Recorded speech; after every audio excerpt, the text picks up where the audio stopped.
volumes e capacidades pulmonares.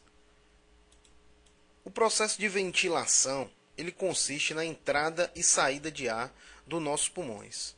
E para que tenhamos um entendimento melhor de como funciona isso, é importante que a gente tenha um conhecimento da nomenclatura dos volumes e das capacidades pulmonares. São 4 os volumes pulmonares principais: o volume corrente, o volume de reserva inspiratório, o de reserva expiratório e o volume residual.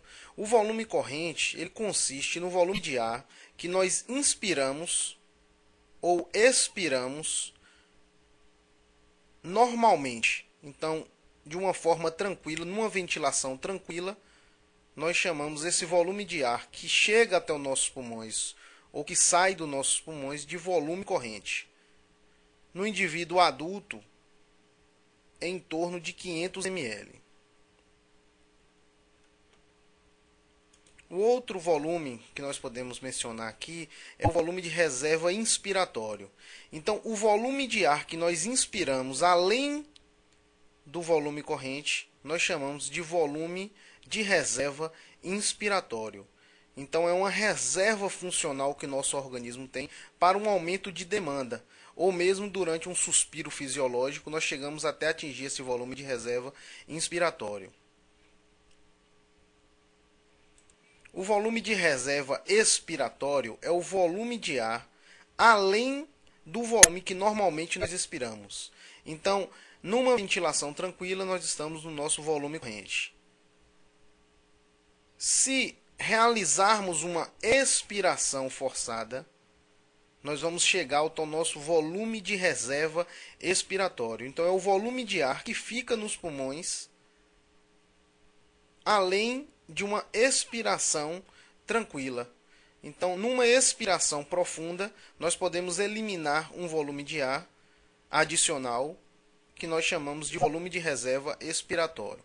O volume residual, por sua vez, é a quantidade de ar que fica nos pulmões, mesmo após uma expiração forçada. Então, além do volume de ar que nós podemos colocar para fora dos pulmões, que é chamado de volume de reserva expiratório, vai ficar um volume de ar, que é o volume residual. Esse volume ele não pode sair dos pulmões enquanto vivos. O somatório dos volumes pulmonares vão traduzir para a gente algumas capacidades pulmonares. Então, a primeira capacidade seria a capacidade inspiratória. Então, se nós lembrarmos do nosso volume corrente, que é a nossa ventilação tranquila, e somarmos ao volume de reserva inspiratório, que é aquela ventilação que a gente faz acima do nosso volume corrente, então aquela inspiração máxima que nós fazemos acima do nosso volume corrente, e somarmos esses dois volumes, nós teremos a nossa capacidade inspiratória. O volume residual funcional, por sua vez, é a soma de dois volumes. O volume de reserva expiratório, que é o volume de ar que nós conseguimos eliminar após uma expiração profunda, e o volume residual, que é aquele volume de ar que fica nos pulmões mesmo após uma expiração profunda. O somatório desses dois volumes vão traduzir para a gente a capacidade residual funcional. A capacidade vital, por sua vez, é o somatório do volume corrente, do volume de reserva ins e do volume de reserva ex. Então, traduz para a gente a nossa capacidade de ventilação. Seria o somatório da ventilação tranquila, da inspiração máxima e da expiração máxima que nós podemos fazer. Por fim, a capacidade pulmonar total. Seria o somatório de todos os volumes pulmonares. Seria o volume corrente, o volume de reserva ins, o volume de reserva ex e o volume residual.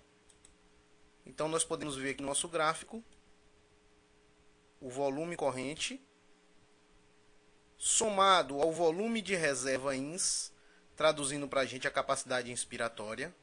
Quando somamos o volume de reserva ins, o volume corrente e o volume de reserva ex, nós vamos ter a nossa capacidade vital. Se adicionarmos o volume residual mais o volume de reserva ex, nós vamos ter a nossa capacidade residual funcional. E o somatório de todos os volumes vai dar para a gente a nossa capacidade pulmonar total.